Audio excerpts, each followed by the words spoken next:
Je ne sais pas combien de temps encore on va pouvoir continuer à envoyer des munitions et des explosifs sur l'Iran avant d'arriver au bout du stock. C'est un peu comme la réserve stratégique de pétrole. À un moment, on atteint le point où il n'y a plus rien à puiser. Je pense qu'on va atteindre ce point, tôt ou tard, dans notre base industrielle, notamment sur la chaîne de production des missiles.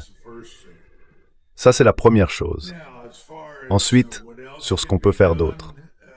Les troupes au sol. C'est intéressant qu'il n'en ait pas parlé parce que, ces derniers jours, toi et moi savons bien qu'il l'a fait. Il a même évoqué l'idée d'occuper l'île Clark.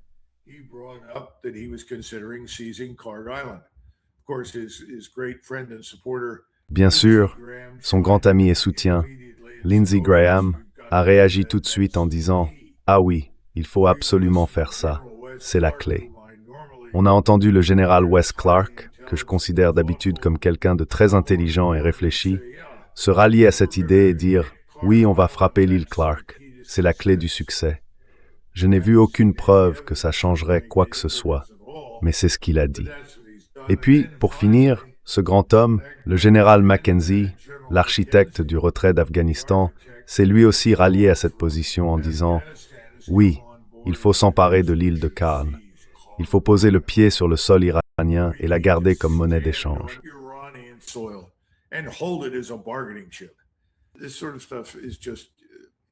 C'est juste incroyable, ce genre de choses. D'abord, qu'est-ce que les gens pensent qui va se passer si on essaie d'entrer dans le sud de l'Iran ou dans le golfe Persique? Ils vont se faire frapper de partout, avec tout ce qu'on peut imaginer. On parle d'un pays grand comme l'Europe de l'Ouest, avec 93 millions d'habitants, et des centaines d'endroits d'où ils peuvent lancer des engins sans pilote, comme les missiles Shahed, les drones Shahed, ou différents types de missiles balistiques, de théâtre, de missiles de croisière. Tout ça va faire des dégâts terribles. Si on a des troupes installées sur ce territoire, elles seront des cibles faciles. Qu'est-ce qu'elles vont faire? Elles vont utiliser l'île comme un tremplin.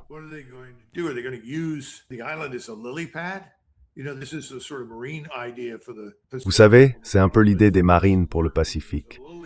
Le problème, c'est que ça ne marche pas, parce qu'un nénuphar peut être anéanti.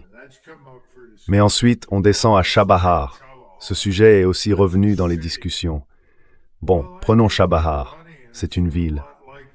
Eh bien, je pense que les Iraniens ressemblent beaucoup aux Russes quand ils se sont repliés devant Napoléon Bonaparte. Ils ont tout détruit. Absolument tout, ne laissant rien aux Français.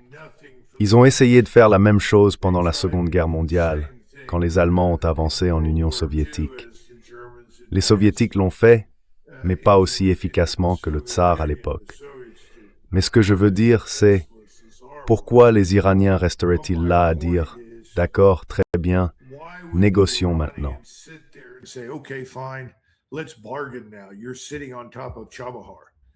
Vous êtes assis juste au-dessus de Chabahar. Et ensuite, une fois que vous avez réussi à envoyer quelqu'un là-bas, en supposant qu'il survive, qu'est-ce qu'il est censé faire? Où est cette fameuse force terrestre? Comment on avance concrètement? Ah, on va grimper dans des V-22 et des hélicoptères? Oui, bien sûr, ça va sûrement très bien se passer. Qu'est-ce qu'on a vu à Ispahan? On a vu un avion spécial, très vulnérable, réduit en miettes. Allons, soyons sérieux. Là, c'est différent. C'est une vraie guerre, il faut choisir. Soit on pêche, soit on coupe la ligne. Et lui, il ne veut pas couper. Il continue à mettre de nouveaux vers sur l'hameçon et à les jeter à l'eau, en pensant qu'à force, le poisson finira par céder. Mais ça n'arrivera pas.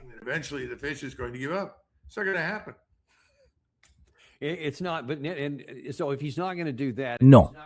Donc s'il ne compte pas faire ça, s'il ne veut pas aller sur le terrain, parce que d'après tout ce qu'on entend, et selon certaines personnes à qui on a parlé dans l'administration, l'incident à Ispahan a vraiment effrayé Trump. Et ça lui a confirmé que c'était une mauvaise idée de faire quoi que ce soit au sol. Donc probablement que même Chabahar ne se fera pas. En revanche, il se dit peut-être qu'il peut tenter autre chose. C'est pas grave si ça n'a pas marché de bombarder toutes ces montagnes de granit pour atteindre les villes de missiles. Ça n'a pas fonctionné. Alors pourquoi ne pas changer de cible? frapper ailleurs et vraiment faire mal à l'Iran. L'idée, ce serait de les forcer à revenir à la table des négociations en détruisant leur infrastructure énergétique.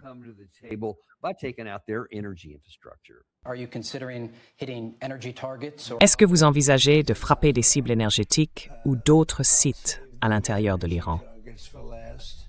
Je garde les cibles énergétiques pour la fin, mais oui, au final, on frappera les sites énergétiques. Et on va les frapper très fort ce soir. On va les frapper très fort demain soir. On va les frapper très fort après-demain soir. Et la semaine prochaine, ça va devenir vraiment difficile pour eux, parce que là, ce seront les centrales électriques. Ce seront les ponts. On va détruire toutes leurs centrales électriques. On va détruire tous leurs ponts, à moins qu'ils ne viennent à la table pour négocier. D'abord, que se passerait-il en Iran s'ils frappaient ces cibles?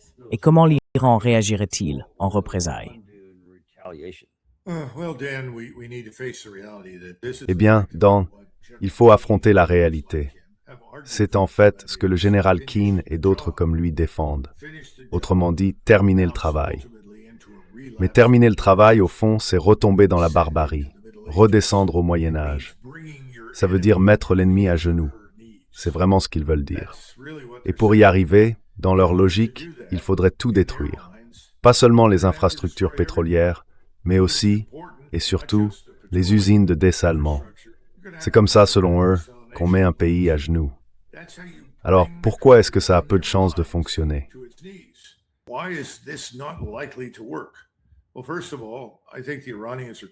Eh bien, tout d'abord, je pense que les Iraniens sont plutôt prêts à supporter les dégâts qu'ils menacent de leur infliger. Ils ont déjà trouvé des moyens de les contourner par le passé. Il existe d'autres façons d'exporter du pétrole, et ils le feront, ainsi que ses produits.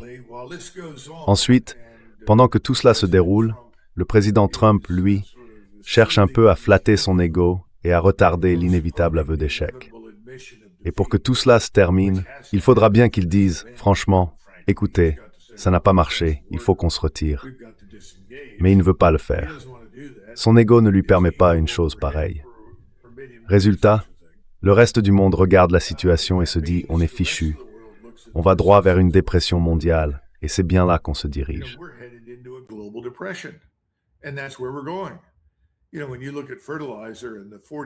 Vous savez, quand on regarde les engrais et l'augmentation de 40 à 50% de leurs coûts, ce n'est pas seulement une question de prix, c'est aussi une question de disponibilité. L'azote, par exemple, est vital et essentiel. Et l'hélium, dont on a absolument besoin pour la production de microcircuits. Tout ça fait partie du même problème. C'est une véritable catastrophe et elle n'est pas provoquée par l'Iran, contrairement à ce qu'on pense. Elle est provoquée par nous, à cause de notre allégeance inconditionnelle à Israël. Parce qu'au fond, c'est Israël qui exige la destruction de l'Iran. Nous n'avons aucune raison particulière de vouloir détruire l'État iranien ou d'exterminer la majorité de sa population. Ce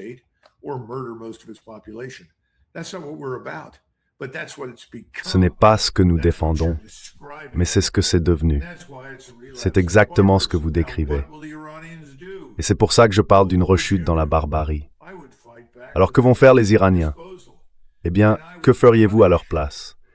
Moi, je riposterai avec tout ce que j'ai, et je punirai, j'anéantirai complètement tout ce qui se dresse contre nous, et tous ceux qui s'y associent. Donc, si vous vivez au Koweït, à Bahreïn, au Qatar, aux Émirats arabes unis, ou même en Arabie saoudite, préparez-vous. Parce que si vous pensez pouvoir échapper aux conséquences de la guerre de Trump et aux exigences d'Israël pour la destruction de l'Iran, vous vous trompez. Les élites qui dirigent ces pays seront balayées du pouvoir.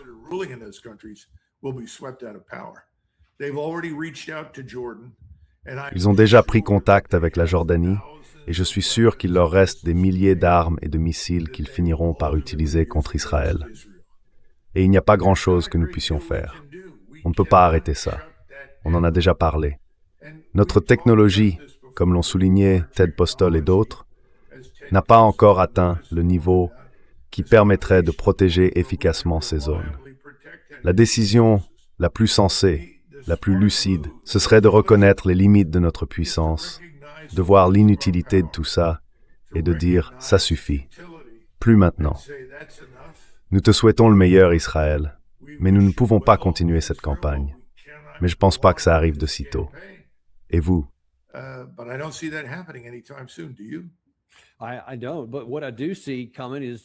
Non. Mais ce que je vois venir, c'est que l'Iran a déjà commencé à annoncer certaines de ses intentions. En plus de ce que vous venez de mentionner sur les types de cibles qu'il pourrait frapper, les mêmes genres de cibles que Trump avait dit vouloir viser en Iran, ils exerceraient aussi une pression sur nos alliés. Excusez-moi, mais il y a encore autre chose. Ce qu'on appelle ce triangle de la mort économique.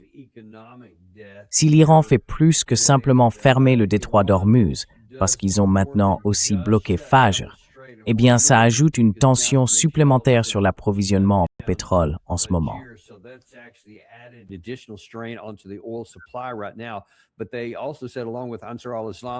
Mais ils ont aussi déclaré, avec Ansar al-Islam et les Houthis, qu'ils pouvaient fermer le détroit de Bab el-Mandeb à l'extrémité sud de la mer Rouge et même perturber le trafic dans le canal de Suez avec certains missiles Houthis.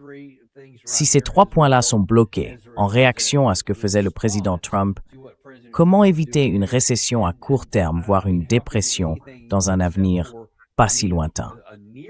Franchement, ça devrait quand même attirer l'attention d'autres pays dans le monde, de ceux qui ne veulent rien avoir à faire avec cette guerre. Non?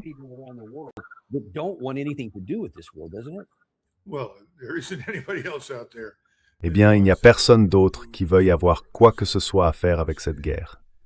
C'est ça qu'il faut comprendre. Les Chinois, les Russes, les Indiens, tous ces pays ne s'y intéressent pas. Ils veulent que ça se termine. Nous, on est les seuls à encore parler de guerre. Quand on va en Asie, à ces conférences, vous savez, Hegseth y était récemment, il a parlé de la Chine, et tout le monde dans la salle le regardait comme s'il avait perdu la tête. Personne n'a envie d'aller en guerre contre la Chine, ni les Coréens, ni les Japonais, ni personne d'autre. Et maintenant qu'on a montré qu'on n'est pas capable de protéger qui que ce soit, simplement parce qu'on n'a pas la technologie pour le faire, la vraie question, c'est pourquoi est-ce qu'on est encore en Corée?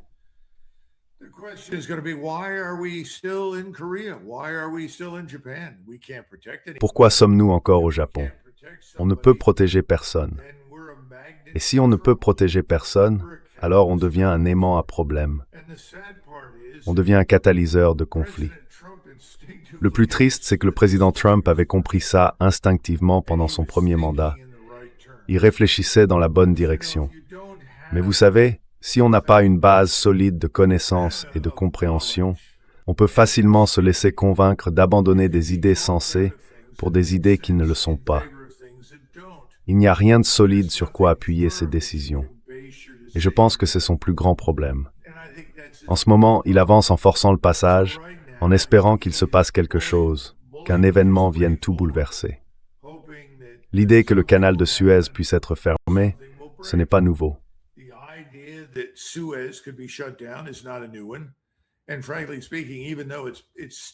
Et franchement, même si ça reste utile pour des États comme l'Arabie Saoudite et d'autres, ce n'est plus ce que c'était à cause de l'opération des Houthis. L'autre jour, je lisais des analyses parce que j'ai dû m'y plonger pour comprendre l'industrie pétrolière. Et les gens qui suivent ce secteur depuis le début disent tout la même chose. Rien n'a jamais vraiment repris. Ce n'est pas seulement le détroit d'Ormuz. C'est aussi l'accès à la mer Rouge, le passage par le canal de Suez. Tous ces points stratégiques sont en difficulté. En fait, ce que vous faites, c'est que vous prenez un patient déjà sous assistance vitale, d'un point de vue purement économique et financier, et vous l'achevez. Vous le débranchez.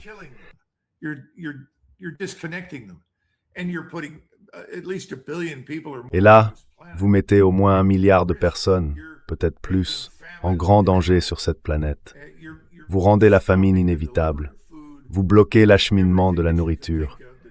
Tout ce qu'on peut imaginer de pire est en train d'arriver à cause de cette absurdité qu'est la guerre contre l'Iran au nom d'Israël.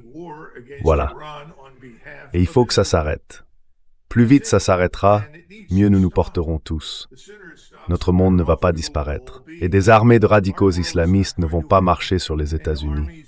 Bon, il y en a déjà quelques-uns ici. Ils n'ont pas eu besoin d'envahir, on les a laissés entrer. Mais le fait est que cette idée ridicule selon laquelle le monde s'effondrerait si on mettait fin à tout ça, c'est faux.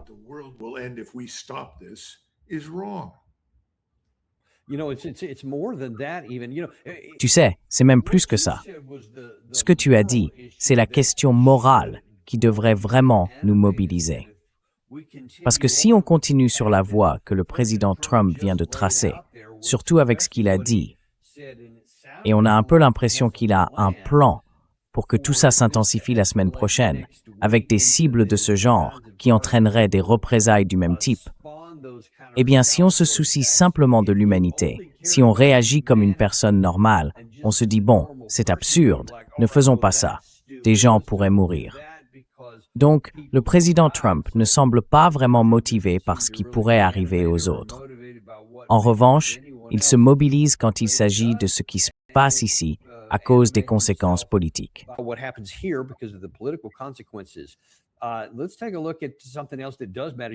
Regardons autre chose qui compte vraiment. Vous en avez parlé tout à l'heure, à propos de la réserve stratégique de pétrole. Alors, d'après les chiffres du 3 juillet, donc il y a presque 2 semaines, on voit que même à ce moment-là, elle était déjà complètement fermée. Donc aujourd'hui, c'est encore pire. C'est le niveau le plus bas de nos stocks depuis 1983. Non, plus précisément, depuis le 20 mai. Au 3 juillet, on était à 319 millions de barils, et le plus bas jamais enregistré, quasiment depuis la création de la réserve, c'était en 1983. Et maintenant, on est presque sûrement encore en dessous. Et avec le détroit désormais bloqué, si on ajoute quoi que ce soit d'autre, ces chiffres ne peuvent qu'augmenter. Quelles sont les conséquences à l'intérieur du pays de cette situation?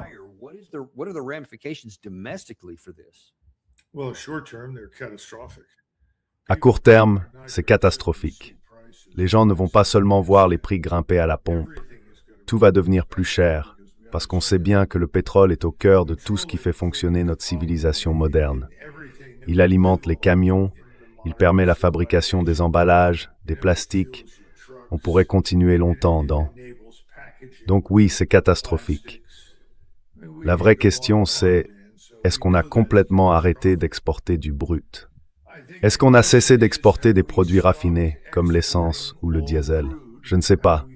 Il faut que je vérifie. C'est vraiment important de le savoir. À mon avis, si c'est pas encore fait, ça le sera. Et il faut rappeler qu'on a exporté énormément vers le Japon, mais aussi vers la Grande-Bretagne. Et la Grande-Bretagne, en ce moment, est dans une situation vraiment difficile.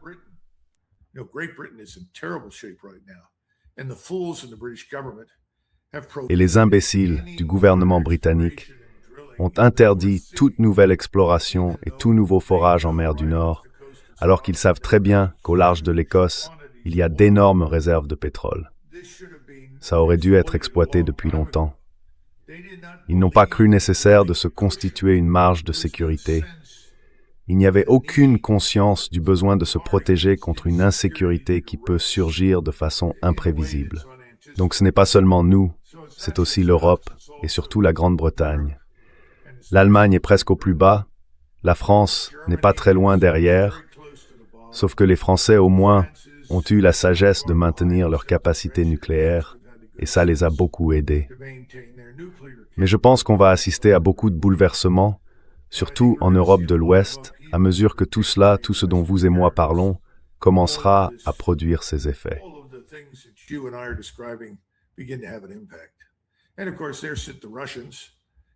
Et bien sûr, là-bas, il y a les Russes. Ils sont prêts à faire des affaires, mais ils ne vont certainement pas en faire avec des gens qui continuent d'armer les Ukrainiens. Et en réalité, quand on dit les Ukrainiens, c'est un abus de langage. Combien de soldats ukrainiens sont vraiment sur le terrain? Les derniers chiffres de pertes que j'ai vus sont tout simplement catastrophiques. À chaque fois qu'ils envoient quelque chose sur le front, les Russes le détruisent. C'est comme une énorme tondeuse qui avance sans arrêt, jour après jour, de plus en plus loin. Bientôt, elle n'aura plus d'essence, ou plutôt, plus d'herbe à tondre. Et je pense que c'est exactement ce qui se passe en Ukraine. Personne ne semble s'en inquiéter. Ce serait pourtant une grande avancée si on mettait fin à tout ça, mais personne ne veut le faire.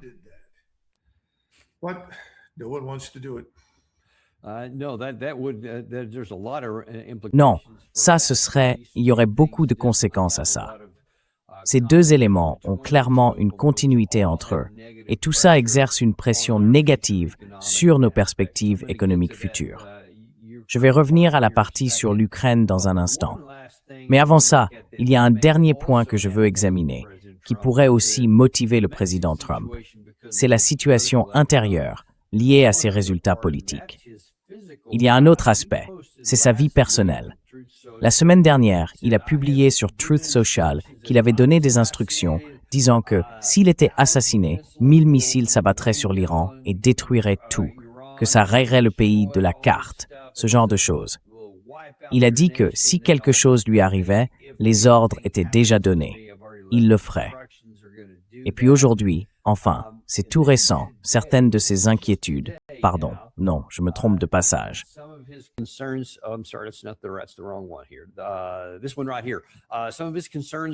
Celui-ci, là. Certaines de ces inquiétudes peuvent être fondées parce qu'il y a une colère grandissante en Iran, une colère qui réclame des représailles de la part des dirigeants. Celui-ci, par exemple, un des ayatollahs a été cité par l'agence Fars News en disant, je cite, « Les assassins de l'imam martyr ne doivent plus se sentir en sécurité. » D'après les récents messages du guide suprême de la Révolution, la demande de vengeance et de représailles pour le sang de l'imam martyr et des autres martyrs des deux événements récents est absolue. Et puis ici, sur le compte de Mojtaba Khamenei lui-même, il a écrit « Les drapeaux rouges de la vengeance ne seront pas abaissés ». Des images de la participation du peuple à la cérémonie commémorative du dirigeant martyr, organisée au nom de Saïd Mostafa Khamenei, le chef de la révolution de la République. Donc maintenant, il dit clairement que la vengeance ne sera pas mise de côté. Est-ce que Trump doit s'inquiéter?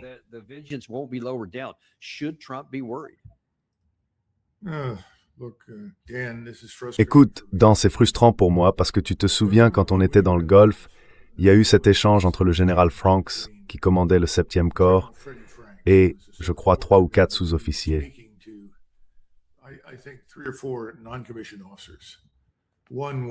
L'un était sergent-chef, et il se plaignait en disant « Je veux juste pas voir quelqu'un mourir. Je veux pas qu'il arrive quelque chose de mal. » Et puis ce sergent, écœuré par ce qu'il entendait, et à juste titre, a dit « Vous savez, général, on savait que ce métier était dangereux quand on l'a choisi. Et je n'aime pas être brutal, mais si vous allez devenir le commandant en chef des forces armées des États-Unis, oui, votre vie est en danger. Elle l'a toujours été. Il faut s'y faire, ça fait partie du contrat, comme il disait. Alors, je ne comprends pas toute cette agitation autour de sa possible disparition. Qu'il vive ou qu'il meure, ça ne devrait pas décider de l'avenir des États-Unis. Il se trouve simplement qu'il est président en ce moment. Il faut arrêter complètement ce genre de discussion. Et toute personne qui se lève pour dire « Eh bien, si on découvre un lien entre les gens qui auraient tué le président, si jamais ça arrivait, on ira détruire l'endroit d'où ils viennent. » Eh bien, c'est tout simplement inacceptable.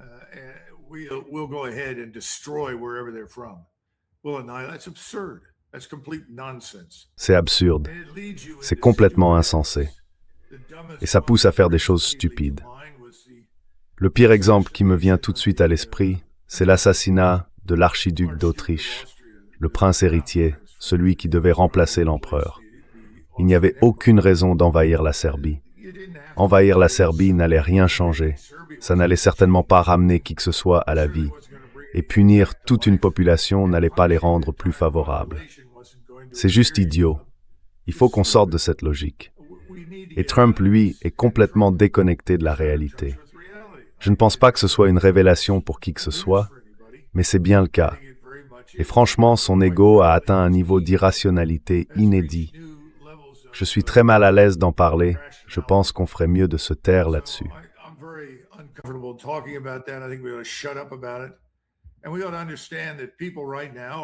Il faut bien comprendre qu'en ce moment, les gens en Iran sont très émus. Et c'est normal. On va entendre ce genre de réaction. Mais on doit sortir de cette logique qui consiste à entretenir la haine, à entretenir la violence, à la prolonger, au lieu de chercher comment y mettre fin. Comment on arrête ça? Parce que si les choses continuent sur cette trajectoire, d'autres finiront par être entraînés dedans. Et tout le monde me dit, « Mais Doug, explique comment ça se produirait. » Eh bien, je ne sais pas vraiment. Je ne peux pas dire avec certitude ce qui pousserait d'autres grandes puissances à s'impliquer, mais ce serait une grave erreur de croire que tout le monde restera éternellement les bras croisés. Ne tentons pas le destin. Enfin bref, désolé de me lancer dans un discours, mais je trouve ce genre de bêtises vraiment écœurant.